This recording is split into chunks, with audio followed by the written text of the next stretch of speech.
warahmatullahi wabarakatuh. Senang sekali saya kembali menemui Anda semua pemirsa di acara Podcast on TV. Nah, ini spesial untuk memperingati Hari Maulid Nabi ya. Saya punya sebuah kutipan dari surah Al-Isra ayat 7 ya. Kalau Anda berbuat baik kepada orang lain, maka Anda berbuat baik untuk dirimu sendiri, dan begitu sebaliknya. Jika Anda berbuat buruk kepada orang lain, maka Anda juga berbuat buruk pada diri sendiri. Wah, nah saya sudah ditemani nih sama tamu yang spesial ya. Di sini sudah ada Bapak Ustadz Sholihul Hadi MPD, yang biasa akrab disapa dengan Pak Ustadz Icul ya, Pak ya. Oke, gimana Pak kabarnya, sehat? Alhamdulillah kabar sehat Mbak Cindy. Mbak Cindy juga sehat? Alhamdulillah Pak ya. Lumayan ya, tapi ini cuaca memang agak-agak ya Pak, ekstrim, berangin ya. Betul. Jadi suka ada yang flu gitu, bungkak hidungnya. Ya, bener ya. Oke, nah spesial memperingati Hari Maulid Nabi nih Pak Ustadz Icul ya. Saya pengen tahu dong Pak, ceritanya tuh gimana sih sebelumnya? Maulid itu kan kelahiran ya, kelahiran Nabi ya Pak ya. Itu gimana tuh Pak? Katanya ada tanda-tandanya ya. Boleh diceritakan nih Pak? Ya, kita sapa dulu pemirsa ya. Boleh. Assalamualaikum warahmatullahi wabarakatuh. Para pemirsa IMTV dimanapun Anda berada, saya Icul akan menyampaikan beberapa hal tentang kejadian ataupun peristiwa-peristiwa menjelang kelahiran kanjeng Nabi Muhammad SAW. Begini, jadi dulu ketika Rasulullah hendak dilahirkan di bumi, itu ada beberapa tanda-tanda kelahiran beliau. Di antaranya adalah ketika pasukan Abraha untuk menyerang Ka'bah waktu itu, ingin menggusur Ka'bah, untuk menjatuhkan Ka'bah, ternyata ditolong oleh Allah Subhanahu wa taala dengan didatangkan yang namanya burung ababil. Burung ababil itu bukan ababil ABG anak baru gede, bukan ya. Bukan. Tapi ababil ini burung yang didatangkan dari neraka yang kemudian membawa batu sijin.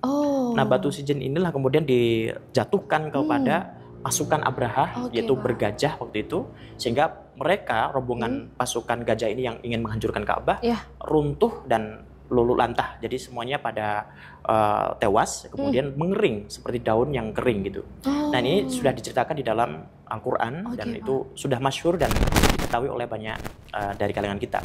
Nah, kenapa kok sampai seperti itu? Ya karena di situ pas tanda-tanda kelahiran Nabi Muhammad SAW. Maka beliau sering disebutkan Nabi Muhammad lahiri ono ing Mekah dino Senin rolas Maulud tahun gajah. Karena waktu itu memang tahun gajah, yaitu gajah yang dibawa oleh pasukan Abraha untuk menyerang Ka'bah, tapi gagal total. Nah, kembali ke masalah kelahiran Nabi. Sebelum itu Allah Subhanahu wa taala memang pernah menyampaikan kepada Nabi Adam. Nabi Adam, saya menciptakan alam semesta ini itu semuanya hanya karena Nabi Muhammad. Maka ketika Nabi Adam menikah dengan Ibu Hawa di surga waktu itu, beliau bersyahadah, asyhadu an la ilaha illallah wa asyhadu anna Muhammad Rasulullah. Dan ini tentunya menjadikan pertanyaan bagi Nabi Adam, loh Muhammad Rasulullah itu siapa? Gitu kan? Kalau Allah belum ada, kalau Allah jelas ya Tuhanku, tapi kalau Muhammad siapa ya Allah? Allah mengatakan ini adalah yang nanti menjadi Rasul terakhir dari keturunanmu, dan aku ciptakan makhluk ini, alam semesta ini semuanya itu karena Nabi Muhammad. Nah, terus akhirnya Nabi Adam tanya, enggak, keistimewaannya apa ya Allah? Itu ada nur cahaya Muhammad, maka dikatakan nurun Muhammad, nurun ala nur yahdi, ya, dan seterusnya, nanti kita bahas. Kemudian ketika Nabi Muhammad dilahirkan di bumi, itu semua orang, bukan hanya keluarga dekat, tapi seluruh kampung masyarakatnya bahagia. Bahagia banget, karena yang lahir itu adalah sosok laki-laki. Kita belum membicarakan kelebihannya, tapi baru laki-lakinya yang terdengar seantero jagat. Itu mereka bahagia sekali. Ada seorang laki-laki yang lahir. Di mana? Di kota Mekah. Wah, itu pasti anakku. Itu pasti keponakanku, dan sebagainya. Terus akhirnya mereka semuanya berbondong-bondong untuk melihat bagaimana proses kelahirannya itu setelah lahir kemudian dibopong bergantian gitu. Karena saking bangganya, kan kita tahu bahwa dulu di zaman jahiliyah itu setiap ada anak kelahiran laki-laki itu menjadi kebanggaan keluarga. Tapi kalau anak perempuan itu menjadi aib keluarga. Namanya juga jahiliyah kan. Artinya kebodohan, kegelapan. Maka ketika datang seorang bayi laki-laki yang kemudian menjadi pelipur lara dan menjadi kebahagiaan bagi semua manusia yang ada di sekitar situ. Bahkan termasuk Abu Lahab. Abu Lahab ini sangat bangga sekali. Wah, dibopong-bopong Nabi Muhammad itu. Bayangkan coba dibopong-bopong. Tapi itu waktu itu masih bayi. Nah, kemudian sampai akhirnya beliau kemudian disusui sama seorang ibu yang namanya Ibu Halimah, karena memang tradisi sana itu begini. Setiap lahir gak langsung disusui ibunya. Tapi ada jasa penyusuan gitu. Jadi makanya di sana itu sangat hati-hati tentang nasab sesusu gitu loh. Jadi betul, itu hati-hati sekali. Waktu itu memang tradisinya begitu. Nah, Nabi Muhammad disusui oleh Ibu Halimah. Dan kita kembali ke masalah keluarga. Nabi Muhammad lahir dalam kondisi yatim. Nabi Muhammad lahir diasuh oleh kakeknya, yaitu Abdul Muthalib. Kenapa kok diasuh kakeknya? Karena pertama ayah, yaitu seorang yang bernama Abdullah, beliau memang sudah wafat sebelumnya. Yang waktu merantau belum sampai pulang sudah wafat. Terus kemudian Ibu Aminah itu pun juga akhirnya wafat ketika Nabi Muhammad berusia belum sampai 6 tahun. Itu sudah wafat ya. Baru 2 tahun atau 3 tahun. Kemudian baru setelah 6 tahun gantian Abdul Muthalib, kakeknya yang wafat dan diasuh kembali oleh pamannya yaitu Abu Thalib. Lah kenapa kok Abu Lahab sampai bahagia walaupun dia sampai dewasa gak suka dengan Nabi Muhammad? Karena pada waktu Nabi Muhammad lahir itu cahaya langit itu terang benderang, seperti seolah-olah siang hari. Loh, wah ini kok bayi yang mulia ini. Terus kemudian dibanggakan oleh keluarga besar sampai akhirnya sampai dewasa. Singkat cerita sampai dewasa beliau menyampaikan syariat Islam. Si Abu Lahab ini tidak menyukai Nabi Muhammad.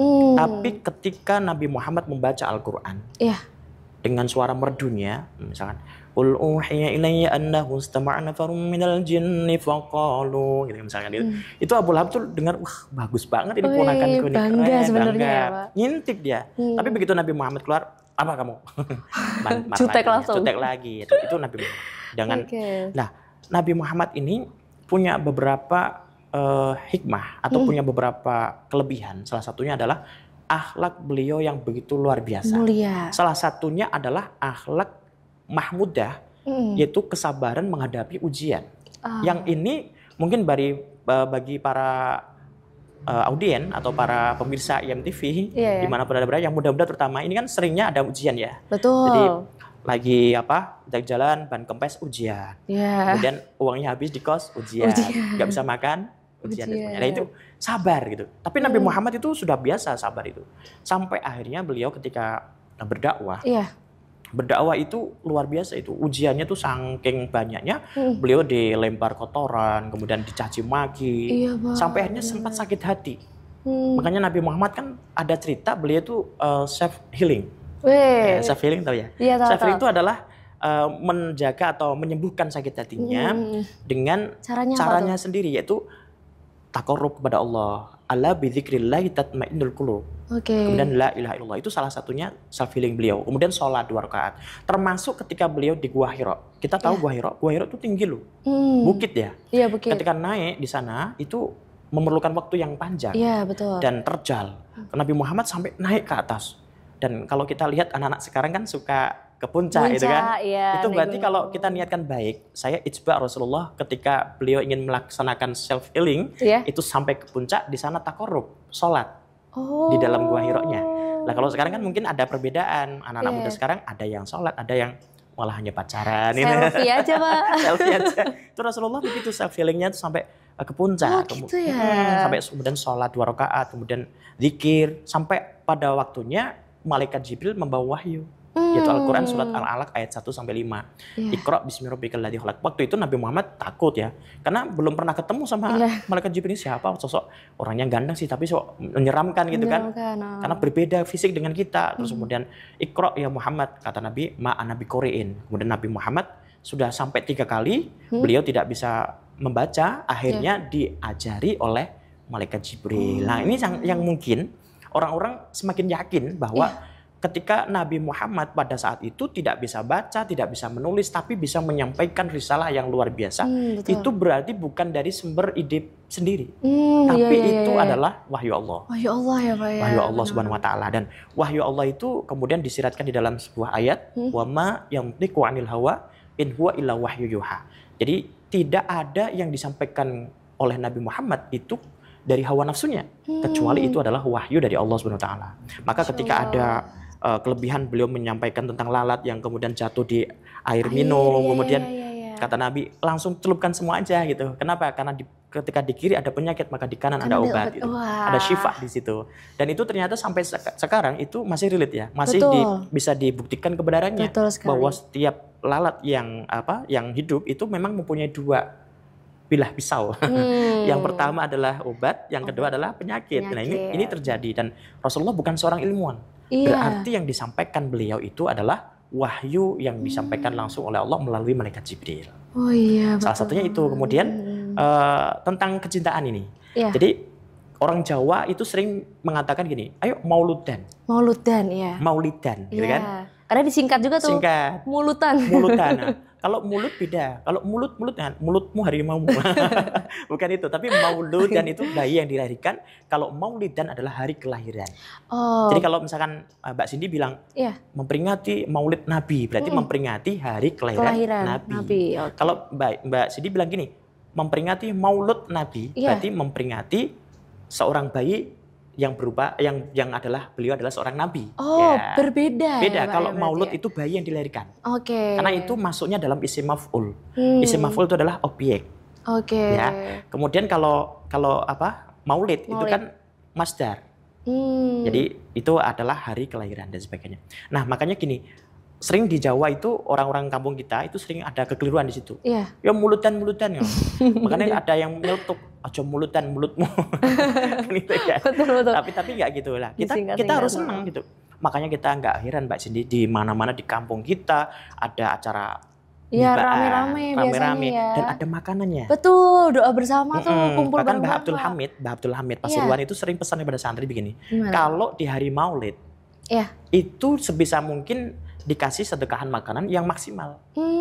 Semaksimal mungkin seadanya, tapi yang bagus. Misalkan roti berkualitas. Misalnya minuman yang berkualitas. Kenapa? Karena kita itu memperingati hari kelahiran bukan kaleng-kaleng.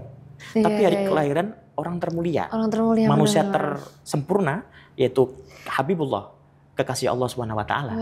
Jadi kalau sekedar memperingati hari kelahiran Mbak Cindy kan cukup kue aja. Tiup lilinnya kemudian tumpleknya wajahnya gitu.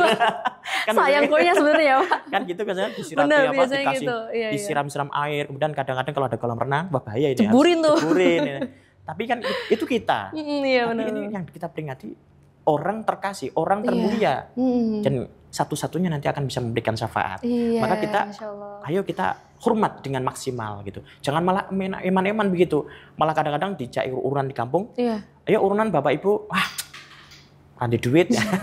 Kan ini risiko juga. Benar. Padahal kita seharusnya lebih cinta, lebih senang dengan hari kelahiran Nabi ini daripada orang-orang kafir pada saat itu yang menyukai hari kelahiran Nabi. Di mana mereka itu tidak berhak. Kita yang paling berhak. Kita itu adalah umatnya dan berharap syafaatnya. Maka kita yang paling berhak untuk bisa lebih mencintai hari kelahiran Nabi. Cukup dengan bekal mencintai, kita bisa mendapatkan syafaat Nabi. Masya Allah, betul sekali ya Pak ya. Ini kalau ngomongin soal Nabi Muhammad itu emang banyak banget ya yang bisa diceritakan dan bisa diteladani sebetulnya. Betul. Nah, tapi Pak mungkin boleh dong dikasih tahu ya, apa nih sebenarnya yang perlu kita teladani dari sosok Nabi itu? Yang paling penting itu apa sih Pak? Yang paling penting begini, Nabi Muhammad itu mengatakan kepada para sahabat, innama bu'itsu liutammima makarimal akhlak. Jadi saya itu sebetulnya diutus oleh Allah itu untuk menyempurnakan akhlak. Jadi gini, sebagai umatnya Nabi Muhammad yang mencintai hari kelahiran Nabi, bahkan setiap hari menjelang tanggal 12 ini semuanya membacakan maulid, membacakan sholawat atas Nabi. Berarti bukan sekedar kata-kata. Ibarat Mbak Cindy sedang dipinang oleh seorang laki-laki. Tiba-tiba Mbak Cindy, I love you, misalkan gitu misalnya. Ini bukan saya misalnya. Oke. Itu kan nggak hanya kata-kata dengan rayuan-rayuan mautnya, kemudian dengan memberikan kata-kata bunga-bunga dan seterusnya dengan puitisasi yang hebat. Kan tidak hanya itu, tapi juga perilaku nyata untuk menunjukkan kecintaan itu kepada Mbak Cindy. Yaitu effortnya, misalkan usahanya belikan baju, misalkan belikan make up, gitu kan, ngasih mahar, gitu-gitu ya Pak. Mahar, lamar dulu, kasih nafkah, gitu kan, banyak hal. Nggak hanya cukup kata-kata. Makanya orang-orang bilang makan tuh cinta kan gitu. Nah ini sama ketika kita mencintai Nabi, mencintai hari kelahiran Nabi, berarti kita tidak hanya sekedar kata-kata, tapi kita harus melakukan, harus meniru tradisi Nabi. Oke. Tradisi Nabi apa? Kalau pertama akhlak ya, jelas kita berupaya untuk menjadi akhlak atau orang-orang yang berakhlak mulia. Tapi kalau misalkan belum sampai ke situ, yang penting syariatnya. Syariat yang dibawa oleh Nabi kita laksanakan. Apa itu? Sholat 5 waktu. Sholat 5 waktu. Kemudian zakatnya kalau ada zakat. Ini bukan pajak, zakat. Zakat beda ya. beda. Kemudian ada puasa. Itu kan jelas sesuatu yang memang syariat yang harus kita lakukan.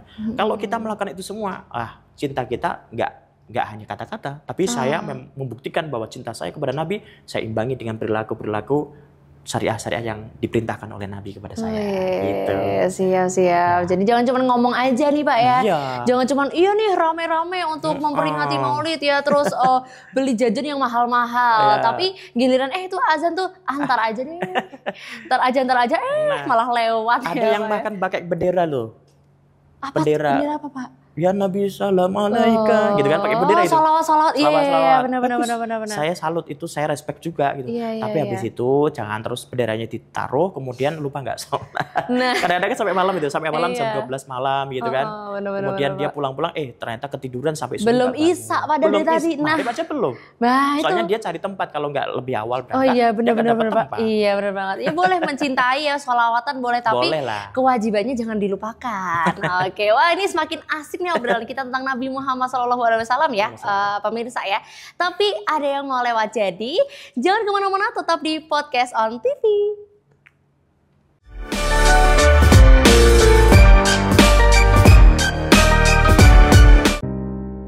Kali ini program acara wedangan Pak Desastro edisi spesial. Kenapa spesial? Karena temanya yang lagi hangat diperbincangkan oleh masyarakat ya. Yang mereka dirikan, yang mereka lakukan itu harus sesuai dengan semangat pada saat dari Polda dia mendirikan. Akan selalu memberikan suatu bentuk dukungan kepada ormas-ormas yang ada. Tapi yang penting kita di sini bagaimana memberi pencerahan kepada pemirsa vitamin dan mineral itu secara umum kita dapatkan dari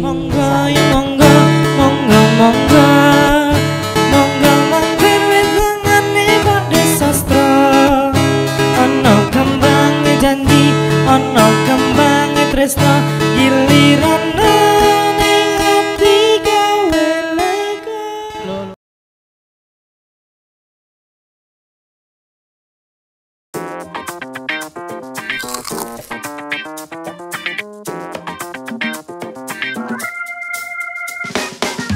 Rasa jagung bakar Twisco bikin siapa aja makan nikmat tiada tara.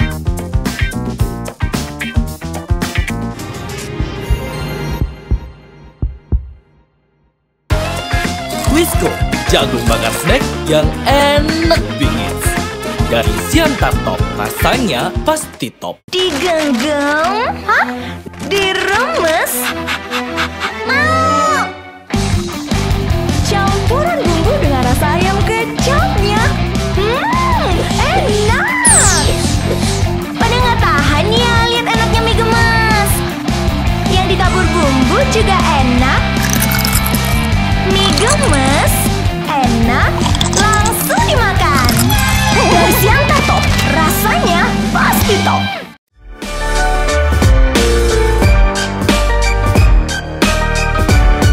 Assalamualaikum warahmatullahi wabarakatuh. Kembali lagi di acara Podcast on TV dan saya Cindy Tabita masih bersama dengan Ustadz Icul di sini. Betul.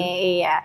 Tadi udah ngebahas tentang teladan Nabi ya, Ustadz ya. Terus gimana sih asal usulnya ceritanya ya, kelahiran Nabi itu seperti apa? Tadi juga sudah diceritakan. Nah, sekarang mungkin kita bisa ngomongin tentang peran Maulid Nabi sebenarnya dalam membangun kesadaran spiritual dan moral kita nih sebagai umatnya nih. Gimana nih Ustaz? Bagaimana untuk mengikuti atau untuk menjadi teladan di manusia modern ya.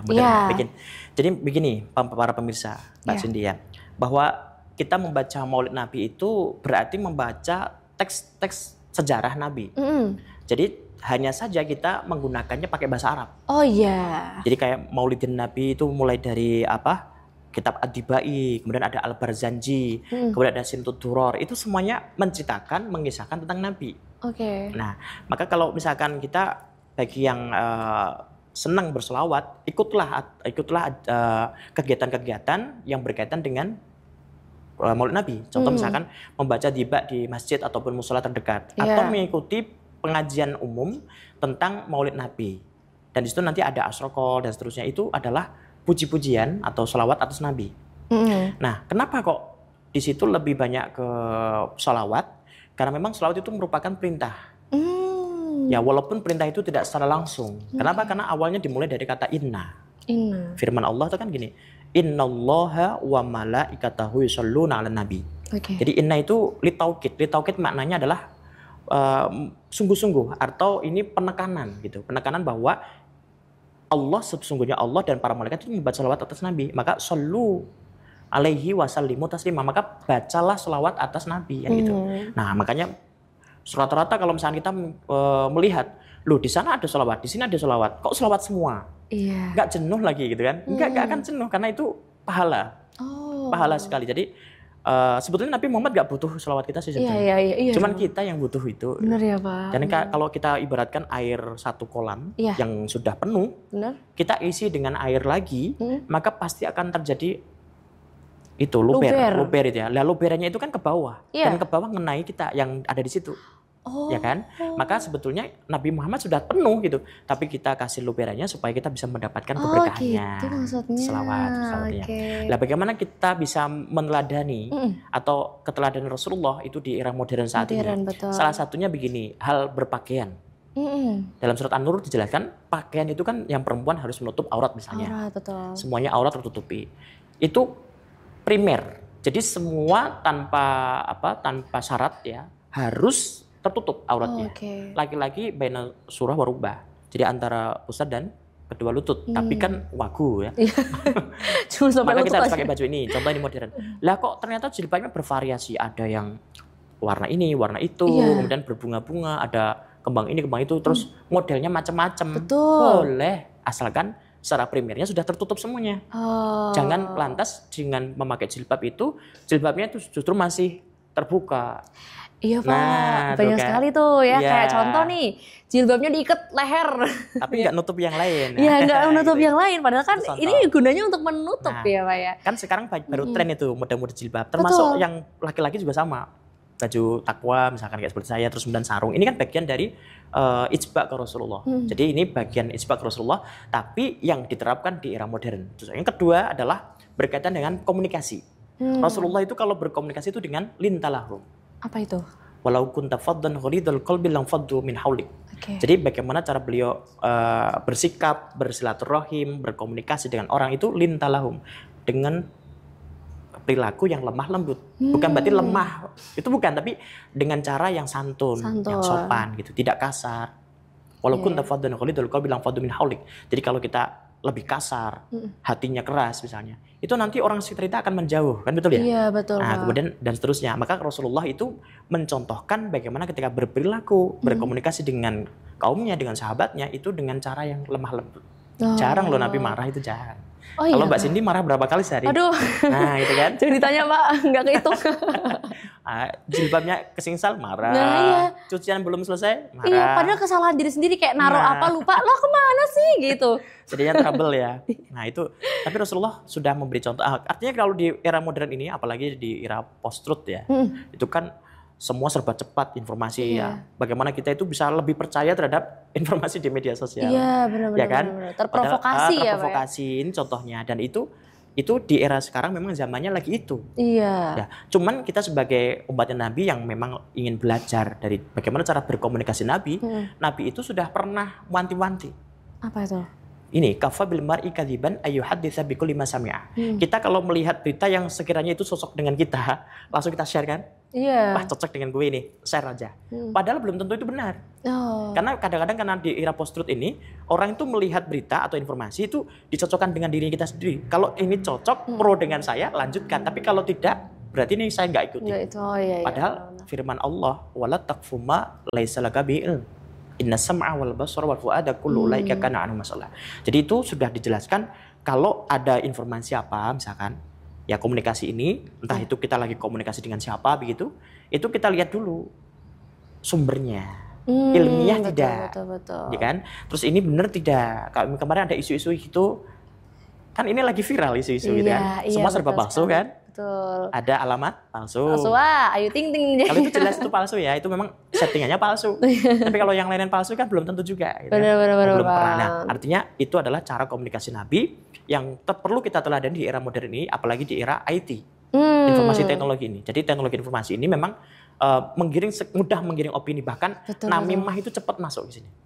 Nah, sehingga bagaimana kita bisa meneladani itu supaya kita terhindar dari yang namanya ghibah, namimah, dan lain sebagainya. Saya jadi teringat ini Pak, fitnah Dajjal Pak. Waduh. Nah, masalah AI itu loh Pak. Iya, betul. Itu kan juga berbahaya Pak. Sekarang orang bisa dimirip-miripin. Bahkan diimajinasikan ya. Nah, betul. Bahkan diilustrasikan benar. ada makhluk yang matanya itu satu ya di sini. Dan digambar. Bahkan nanti ada itu yang segitiga itu kayak segitiga itu kemudian dijadikan sebagai lambang Dajjal itu kan. Wallahu a'lam bishawab, kita nggak tahu sebetulnya. Di dalam Al-Qur'an pun tidak langsung mencontohkan makhluknya seperti ini.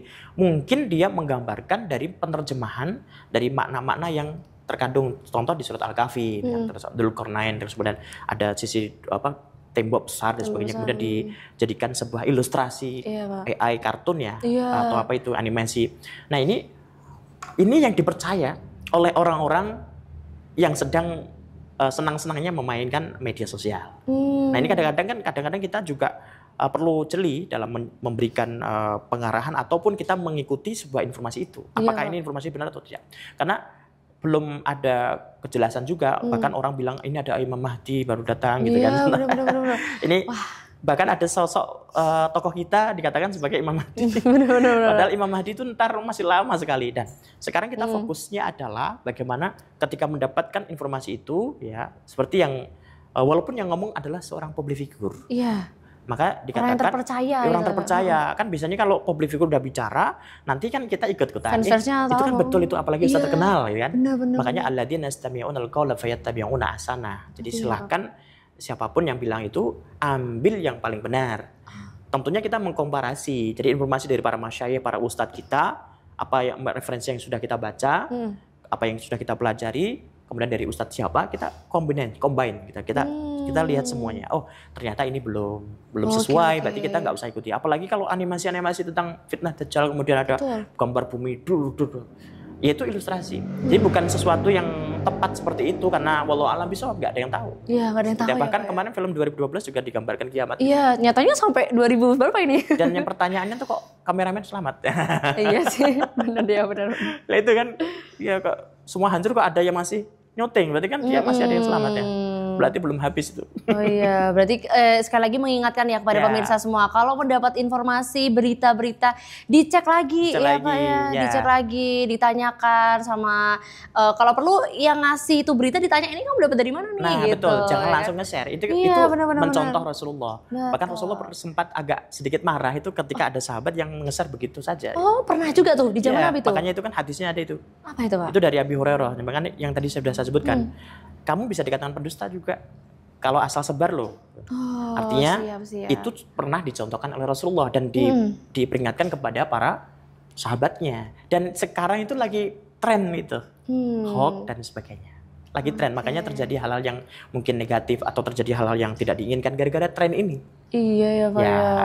Apalagi karena zamannya sudah IT kayak gini, orang-orang ada tren dikit, ikut lagi tren dikit, iya FOMO, benar banget. Ikut-ikutan FOMO aja. dikit-dikit ikut ya Pak ya, padahal itu nggak boleh ya Pak ya. Kita harus kembali lagi nih, kita harus mencontoh nih ya. Tadi Nabi mengajarkan apa, kayak nggak boleh menyebar sesuatu yang belum tentu benar. Ya kan, ternyata contoh lagi Mbak Cindy menjengkelkan orang misalnya. Oke. Kok hari ini aku menjengkelkan orang ya, Mas Agung misalnya kok sering tak marahi, ada apa ya? Oh ternyata aku lagi sensi. Yaudah aku tak diem aja, tak ikut Rasulullah. Oh iya, lebih baik diam ya Pak ya. Itu kan hadisnya tuh sampai ada 3 frase. Yang pertama gini, man kana yu'minu billah wal yaumil akhir falyakul khairan aw liyasmut. Itu yang pertama. Kemudian yang kedua, man kana yu'minu billah wal yaumil akhir falyukrim dhaifahu. Ada lagi, man amana billah wal yaumil akhir falyukrim jarahu. Jadi ada 3. Yang pertama, diam ketika nggak bisa ngomong baik. Yang kedua, hormati tamu. Yang ketiga, hormati tetangga. Nah, 3 hal ini tuh sekarang itu banyak terjadi gejolak di masyarakat. Dengan tetangga nggak rukun. Terus kemudian dengan dengan tamu nggak menghormati, malah ditinggal kabur. Ternyata tamunya debt collector. Kemudian ada lagi ya ketika tidak bisa ngomong baik, akhirnya dia malah justru mengeluarkan. Kan sekarang lebih cepat itu media sosial, ngomong 1 menit, halo, langsung nyampe.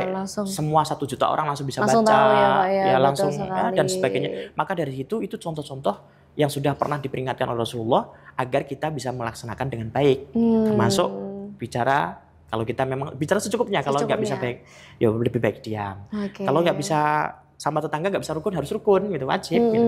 Sama tamu juga harus lebih menghormati. Makanya kan orang Jawa sering bilang, monggo disambi makanannya, ya anggap saja rumahnya sendiri, gitu kan. Bahkan ada iklan yang lucu itu, akhirnya semua dianggap rumahnya, terus tidur di kamarnya. Seenaknya itu, Pak. Tapi Rasulullah sudah men-setting itu, ya. Berarti kalau kita hitung dari sekarang kan 1400 tahun silam. Artinya dulu sudah diajari bagaimana berakhlak. Dan itu masih relate sampai hari ini, dan masih banyak problem antara kita dengan tetangga, antara kita dengan saudara, kemudian dengan tamu, kemudian kita kurang begitu menjaga lisan kita. Kadang-kadang begitu. Jadi kita ngomongnya nyantai, ternyata menyinggung perasaan orang. Hablum minallah, hablum minannas. Hablum minallah wa hablum minannas. Betul.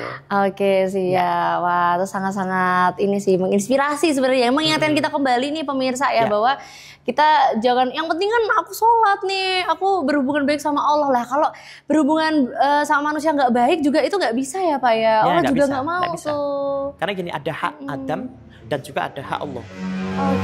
Hak Allah itu gini, ketika kita punya kewajiban untuk melaksanakan sholat, itu kita lakukan sholat. Itu cukup dengan Allah.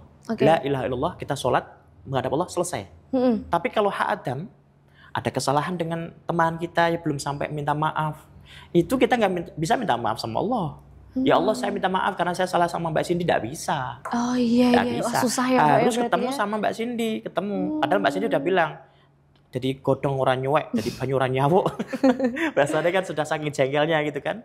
Nggak mau Pak, saya nggak mau maafin engkau itu. Kan repot. Makanya harus ridho dulu nih orangnya nih Pak ya. Jadi makanya hablum minallah wa hablum minannas. Hubungan dengan Allah itu tidak sama seperti hubungan dengan manusia. Kalau Allah itu kan Maha Pengasih, penyayang, maka ketika apapun kesalahan kita, Allah kabulkan langsung, Allah maafkan. Misalkan saya salah sama Allah, maka Allah, astagfirullahaladzim, Allah kabulkan, kamu saya maafkan. Tapi kalau sama orang kan, maksud Allah mau maafkan, yaudah kamu kesalahanmu sama si Kae, tak maafkan, tidak bisa dong. Bisa. Kan salahnya sama termasuk hutang piutang. Makanya Mbak Cindy jangan hutang, apalagi di angkringan hutang 1.000, jangan repot itu. Malah untuk mas angkringannya, ya udah nggak apa-apa untuk Mbak Cindy besok aja, lupa nanti. Iya benar, cuma 1.000 soalnya bingung ya Pak ya, lupa ya benar-benar. Ini salah satu yang memang sudah dicontohkan oleh Rasulullah, dan ini harus kita lakukan dengan baik gitu ya. Siap. Nah mungkin nih Pak, terakhir nih, ini seneng banget ya bisa ngobrol-ngobrol.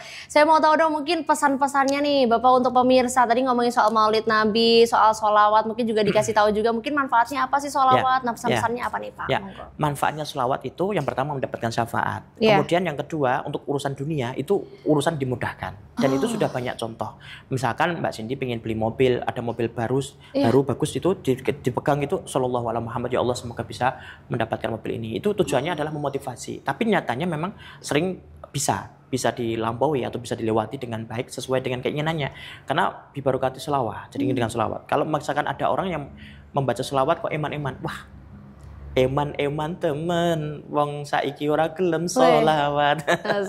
Baca selawat, insya Allah bagus. Nggak ada kerugiannya. Bahkan kita rodok pamer, Mbak Cindy rodok pamer di radio, halo guys, ini baca selawat gitu. Tetap dapat pahala. Gitu. Apalagi yang sunyi, yang sendirian di kamar, kemudian istighfar selawat sallallahu alaihi wasallam 1000 kali, gitu ya. Pasti. Makanya eman-eman bagi yang tidak mau baca selawat.